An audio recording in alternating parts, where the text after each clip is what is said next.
Participer à Koh Lanta est un rêve pour des milliers de personnes chaque saison. Et certains n'hésitent pas à passer de nombreuses fois le casting avant d'être, enfin, pris. Comme s'il est le cas de plusieurs candidats de cette saison du feu sacré. Chaque année, environ 30 000 personnes envoient leur candidature et croisent les doigts pour passer les différentes phases de casting du célèbre jeu d'aventure Made in TF1. 20 chanceux ont obtenu leur ticket pour les Philippines. À Koh Lanta, les gens sont extrêmement motivés, a précisé Denis Brognard lors de la conférence de presse de lancement du programme. Parmi eux, deux se sont fait remarquer par leur persévérance. Les vétérans Émine, appartenant à l'équipe rouge menée par Elena et avec Rudy, Christine, Martin, Julie, Elodie, Alexandre et Anne, Sophie, et Célia, de l'équipe jaune constituée par Nicolas et avec Grace, Frédéric, Quentin, Gilles, Clémence, Laura, Benjamin et Tania, tentent de participer au jeu de survie depuis de nombreuses années. Et ils ont bien fait d'insister. Koh Lanta, le feu sacré, Émine a été entraîné par son fils. Émine a tenté 20 fois sa chance avant d'être retenu. À 56 ans, ce Belge est patron du parc des expositions de Bruxelles. Entré à 19 ans dans la société comme simple ouvrier, il en est aujourd'hui le directeur général opérationnel.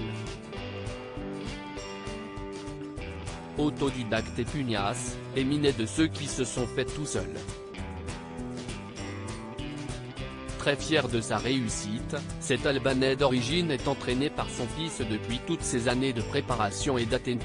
Il est bien décidé à montrer que les quinquagénaires peuvent faire de grandes choses. Koh Lanta 2023, Célia s'est mise à la lutte. Célia, 49 ans, est assistante familiale dans le Calvados. Elle a passé 14 fois le casting de l'émission avant d'être prise. C'est une forme d'aboutissement pour elle, explique Denis Brognard. C'est avec une détermination sans faille qu'elle se prépare à partir depuis si longtemps. Elle a d'ailleurs commencé la lutte pour se préparer, cherchant le sport qui pourrait le plus l'aider pour l'aventure. Dès qu'il s'agit de compétition, Célia se transforme en bulldozer, mais dans sa vie quotidienne, elle est douce et bienveillante. Elle est d'ailleurs famille d'accueil pour des jeunes en difficulté et veut prouver à tous qu'il faut toujours croire en ses rêves.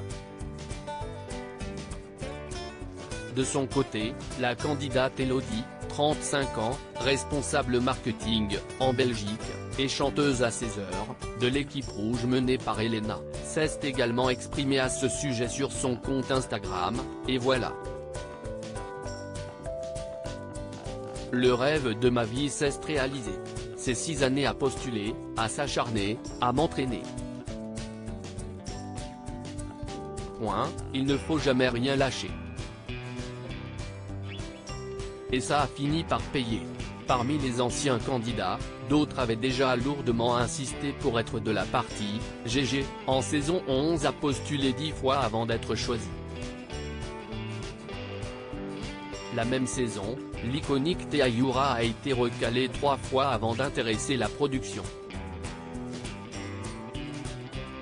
De quoi rassurer tous les futurs candidats qui hésiteraient à remplir une énième fois le dossier de candidature. Rien n'est jamais perdu. View this post on Instagram à post shared by Elodie Miguel @Elodie-Koh Lanta 2023.